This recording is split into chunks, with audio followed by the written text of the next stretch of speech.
नमस्कार दोस्तों, मेरा नाम अनिल शर्मा। आप राज समाचार देख रहे हैं। मेरे साथ हैं डॉक्टर जुगल शर्मा, जो हार्ट स्पेशलिस्ट हैं। इस समय मैं उनके हॉस्पिटल में हूँ। उनका हॉस्पिटल है इस्कॉन मंदिर में, मानसरोवर। ये मानसरोवर भी है ना, इस्कॉन मंदिर, रघुराज हॉस्पिटल में। हार्ट पे काफ़ी काम कर रहे हैं, काफ़ी सर्जरियाँ भी कर चुके हैं। डॉक्टर साहब, सर्जरियाँ तो आपने की है, लेकिन आजकल पता क्या हो रहा है, कोई रास्ते में चल रहा है, अचानक ही गिरा और प्राण पखेरु उड़ गए। और जिम में वर्कआउट कर रहे हैं, तब अचानक दर्द हुआ, आदमी उसी समय एक्सपायर हो जाता है। डांस कर रहा है, अभी नवलगढ़ में एक मामला हुआ है, कीमत की डांस आपने देखा होगा। तो सर, ये अचानक ये हार्ट अटैक हो क्यों रहे हैं? ठीक है, कोविड वाली तो सबने सुना है कि भाई जो कोविड वैक्सीन है उसका भी फ़र्क पड़ रहा है, लेकिन सर उसके पहले भी होते थे। उसके पहले भी होते थे।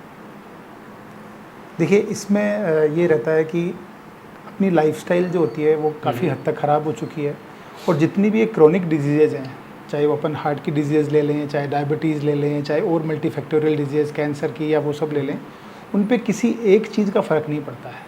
ये सब की सब है ना मल्टीफैक्टोरियल इवेंट्स के रूप में आती हैं कि इन पे जीवन शैली का फ़र्क पड़ रहा है, आप रोज़ाना क्या खा पी रहे हैं उसका फ़र्क पड़ रहा है, आपकी कोई और पर्सनल हैबिट्स तो नहीं है, स्मोकिंग करने की, अल्कोहल लेने की, कोई और ड्रग लेने की हैबिट तो नहीं है, आपकी फ़िज़िकल एक्टिविटी कैसी है, इन सब, और आपका जेनेटिक मेकअप कैसा है, कि आपकी फैमिली हिस्ट्री किस तरह की है, इन सब का फ़र्क पड़ता है। यानी किसी को पहले हार्ट अटैक हुआ तो उसको भी मतलब यदि फैमिली में हार्ट की बीमारी रन करती है तो आपकी रिस्क बढ़ जाती है। डेफिनेशन ये है कि आपके किसी फीमेल रिलेटिव को 55 साल की उम्र से कम हार्ट अटैक आता है, या मेल रिलेटिव को 45 साल से कम उम्र की हार्ट अटैक आता है, तो वो आपकी हिस्ट्री में शामिल होता है। उसको प्रीमेच्योर सीएडी बोलते हैं, और वो आपकी रिस्क को बढ़ाता है। यदि आपके पेरेंट्स में या आपके फर्स्ट डिग्री रिलेटिव में ऐसा है तो। फर्स्ट डिग्री रिलेटिव का मतलब होता है कि जो क्लोज रिलेटिव हैं, आपके चाचा, बुआ, मामा या फर्स्ट कजन्स हैं सारे, वो आपकी हिस्ट्री में शामिल होते हैं। अब इसका जो सडन डेथ होती है, सडन डेथ का एक मेजर चंक तो होता है कि हार्ट की नसों में ब्लॉकेज आते हैं और आपकी धड़कन अनियमित हो जाती है और आपको मौका भी नहीं मिलता, आप कोलैप्स कर जाते हो। उस वक्त यदि कोई ऐसा व्यक्ति आपके पास में हो जो सीपीआर में ट्रेंड हो, या ऐसे किसी जगह पे हो आप जहाँ की आपको धड़कन को कंट्रोल करने का कोई इक्विपमेंट मिल जाए, जैसे बिजली का शॉक लगाने वाले डिफिब्रिलेटर इक्विपमेंट्स होते हैं, वो मिल जाए, तो उस वक्त आपकी लाइफ बच सकती है। अदरवाइज मोस्टली टाइम मिलता नहीं है अपने को। दूसरा जो छोटा पोर्शन है वो ये हो सकता है कि मान लीजिए आपके हार्ट की संरचना में गड़बड़ है, किसी के वाल्व में गड़बड़ है, किसी के हार्ट की मांसपेशियों में गड़बड़ है, किसी के इलेक्ट्रिक तरंगों में गड़बड़ है, वो भी एक तरह से सडन डेथ के रूप में प्रकट होते हैं, लेकिन उनका चंक बहुत छोटा होता है। तो सडन डेथ के ये कई सारे कारण होते हैं, जिसमें मेजर मोटा तो हार्ट अटैक होते हैं, कि जो सबसे बड़ा कारण होता है कि हार्ट अटैक हुए, ब्लॉकेज हुए, धड़कन आपकी एबनॉर्मल हुई, आप कोलैप्स कर गए। बाकी छोटे जो इवेंट्स होते हैं, कि एक स्मॉल पोर्शन ऑफ इवेंट्स होता है, वो होता है आपके संरचनात्मक गड़बड़ियों से, धड़कन की गड़बड़ियों से। अब सवाल ये आता है कि आप इनके लिए करें क्या। ऐसा मैं नहीं कह सकता कि सब एक ही चीज़ करेंगे तो आप उससे ठीक हो जाएंगे। आपको अप्रोच भी मल्टीफैक्टोरियल रखनी पड़ेगी। कि एक तो आप अपना लाइफस्टाइल ठीक रखिए, आप अपना वेट कंट्रोल रखिए, आप अपनी हैबिट्स कंट्रोल रखिए, स्मोकिंग, ड्रिंकिंग, ये सब हैबिट्स को आप अवॉइड करिए। लेट नाइट अपन जागते रहते हैं, वो अवॉइड करना चाहिए, प्रॉपर रेस्ट लेना चाहिए। जो आजकल ट्रेंड ये चल पड़ा है कि अपन डे टाइम में तो खाना खाते नहीं है, रात में डिनर करने जाते हैं बाहर, रात में खूब खाते हैं, फिर आके सो जाते हैं। हाँ, ही तो वो भी होता है। तो उसकी बजाय अपन ये करें कि लेट नाइट ना जाएं, डिनर अर्ली करें और प्रॉपर रेस्ट लें। जैसे इस मामले में तो मैं एक कोट करूँगा कि जो अक्षय कुमार हैं, फिल्म हीरो, वो कभी भी लेट नाइट पार्टीज़ में नहीं जाता, और वो हमेशा कहता भी है कि मैं कभी लेट नाइट पार्टी में नहीं जाता, मैं जल्दी डिनर करता हूँ, पूरा रेस्ट लेता हूँ और सुबह जल्दी उठता हूँ और फिर मेरी वर्कआउट करता हूँ। तो उसी तरह से अपने को करना चाहिए कि अपन लेट नाइट डिनर ना करें, हैवी डिनर ना करें, फिज़िकल एक्टिविटी अपनी मेंटेन रखें, साथ में खाने पीने की और जो चीज़ें हैं उनका भी ध्यान रखें। क्योंकि आजकल देखिए, जितना आपने देखा होगा कि पंकज ओझा जी हैं, फूड कमिश्नर हैं, वो हर जगह इंस्पेक्शन कर रहे हैं। हर जगह इंस्पेक्शन कर रहे हैं वो, और उनको किसी भी नामी से नामी जगह पे भी उनको सिवाय मिलावटी खाने के कुछ नहीं मिल रहा है। तो वो खाना अपन अवॉइड करें, कोशिश करें कि अपना खाना अच्छा सात्विक खाना हो।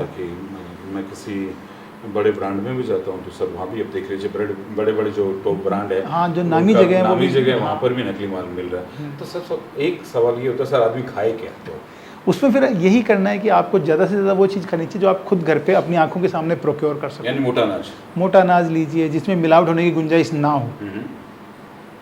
भाई आप बाजरे में क्या मिलावट करेंगे? चलिए ठीक है, आप कचौरी में मिलावट कर देंगे, आप तेल में मिलावट कर देंगे, घी में मिलावट कर देंगे। जो अपना देसी खाना है, बाजरा है या मक्का ज्वार वगैरह है, जौ है, इनमें आपकी मिलावट की गुंजाइश कम होती है, बहुत कम। तो उनको आप अपनाएं, ज़्यादा अपनाएं उनको। जो प्रोसेस्ड खाना है, जिनको अपन प्रोसेसिंग करके बनाते हैं, तला हुआ खाना है, मैदा, बेकरी आइटम्स हैं, इन सबको अपन अवॉइड करें। और कोई भी फिजिक, जैसे यंग लोगों के लिए मैं ये भी कहता हूँ कि कई बार होता है कि अपन है ना कॉम्पिटिटिव स्पोर्ट्स में एंटर करते हैं, जिम में एंटर करते हैं, एक नया फिजिकल शेड्यूल डेवलप करते हैं, तो उससे पहले आप अपना एक बेसिक स्क्रीनिंग करा लें कि आपके हार्ट की संरचनात्मक गड़बड़ तो नहीं है। पहली चीज़ तो ये देख लें। दूसरा ये देख लें कि आप कभी भी है ना अपने आप को ओवर एक्सर्ट ना करें।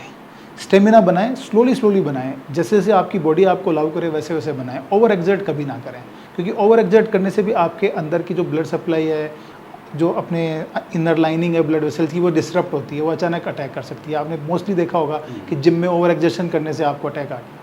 हाँ, देखते हैं सर ज़्यादातर मतलब कि जिम में ओवर एक्सर्शन हुआ अटैक आ गया रात में।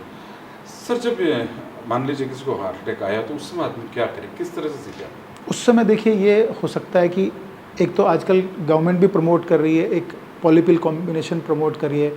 मैं वो नहीं कहता कि आप वो पॉलीपिल रखिए। सबसे अच्छा तरीका तो ये होता है कि एक डिस्प्रिन की टैबलेट आती है जो काफ़ी सिरदर्द के लिए प्रमोट करी जाती है मोस्टली। हाँ। तो डिस्प्रिन की टैबलेट को आप चबा लीजिए, तुरंत चबा लीजिए डिस्प्रिन की टैबलेट को। चबाने से उसका ब्लड लेवल जाता है और वो कुछ हद तक आपको कंट्रोल कर सकती है। यदि मान लीजिए ऐसा हो रहा है कि आपके सामने या आप खुद ही फील कर रहे हो कि आप डिज्जी फील कर रहे हो या आपको बेहोशी आ रही है, तो आपके साथ में जो हो वो आपको चेस्ट कंप्रेशंस दे के आपका CPR कर ले, और मीनवाइल कोई मेडिकल असिस्टेंस बुला ले। सर चेस्ट कंप्रेशन देगा, पसलियाँ टूट जाएगी तो तब जान जाने से तो पसलियाँ टूटना बेटर है।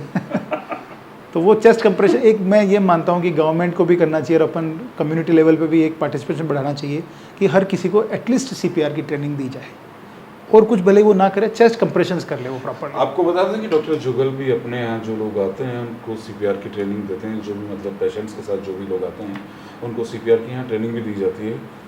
जो भी पेशेंट्स के साथ अटेंडेंट आता है ना, उसको कहा जाता है कि आप इस तरह से करिए। सर आप ये काम अच्छा कर रहे हैं, उसे बढ़िया लगता है कि कम से कम और कहीं दिक्कत हो तो ना करे। नहीं, खैर देखिए जो वेस्टर्न कंट्रीज़ हैं उनमें तो हर बंदे के लिए, हर पर्सन के लिए कंपलसरी है कि वो हेल्थ एजुकेशन में कुछ ना कुछ। सर वो वेस्टर्न कंट्री है और वहाँ पे डिफिब्रिलेटर भी हर पब्लिक प्लेस पे इंस्टॉल किए हुए हैं। अपने यहाँ चूंकि ऐसा संभव नहीं है, तो अपने यहाँ कम से कम ये तो अपन करें कि कम्युनिटी लेवल पे पार्टिसिपेट करके या गवर्नमेंट लेवल पे इनिशिएशन लेके अपन हर पर्सन को ज़्यादा भी नहीं तो एक बेसिक CPR ट्रेनिंग दे दी जाए, ताकि वो इस तरह की कोई इवेंट देखे तो उसको कुछ हेल्प कर सके। नहीं तो यानी आप चेस्ट को दबाएं। हाँ, दोनों हाथों को एक दूसरे के ऊपर रखे। हाँ। और हथेली का जो अपना ये पोर्शन है जिसको अपन हथेली की रूट बोल सकते हैं, और उसको रखें अपने चेस्ट के नीचे वाले हिस्से पे, और उससे कंप्रेशन दें 80 से 100 बार दें प्रति मिनट, और कोशिश ये करें कि वो 3 से 5 सेंटीमीटर दबे। यानी हार्ट रेट से भी ज़्यादा? हार्ट रेट के आसपास, तकरीबन हार्ट रेट के आसपास 80 से, वही अपनी हार्ट रेट 60 से 100 के बीच मानते हैं अपन। एक नॉर्मल आदमी की 70 से 80 के आसपास रहती है, तो इसी हार्ट रेट के लेवल के बराबर उसको कंप्रेशन करें। वो 1 मिनट में 70 से 100। 1 मिनट में 70 से 100 बार अगर आप दबाएंगे तो शायद क्या पता उसकी धड़कन सेटल हो जाए और आप उसकी जान बचा पाएँ। मीनवाइल ये मैं ये नहीं कह रहा कि यही काफ़ी है, आपको मेडिकल असिस्टेंट भी तुरंत कॉल करनी है, ताकि जब तक आप डॉक्टर की जरूरत तो हाँ, जब तक आप एग्जॉस्ट हो जाएं और तब तक आपके पास मेडिकल असिस्टेंट्स आ जाए। चलिए डॉक्टर साहब से आज तो मैंने इसी के बारे में बात करनी थी कि अचानक हार्ट अटैक हो तो क्या करें, और आगे भी इनके इंटरव्यू लेते जाएंगे, आपको दिखाते जाएंगे कि जैसे बाईपास हो गया, स्टंट हो गया, तीन जो कितनी नसें होती हैं, कितने स्टंट डलते हैं, बाईपास की ज़रूरत कब पड़ती है, ये चीज़ें आपको डॉक्टर साहब से बाद में बताएंगे। सर आपने हमें समय दिया, इसके लिए बहुत बहुत थैंक यू। नमस्कार। सर आगे भी इंटरव्यू देते रहेंगे ना? हाँ जी बिल्कुल। ठीक है, नमस्कार।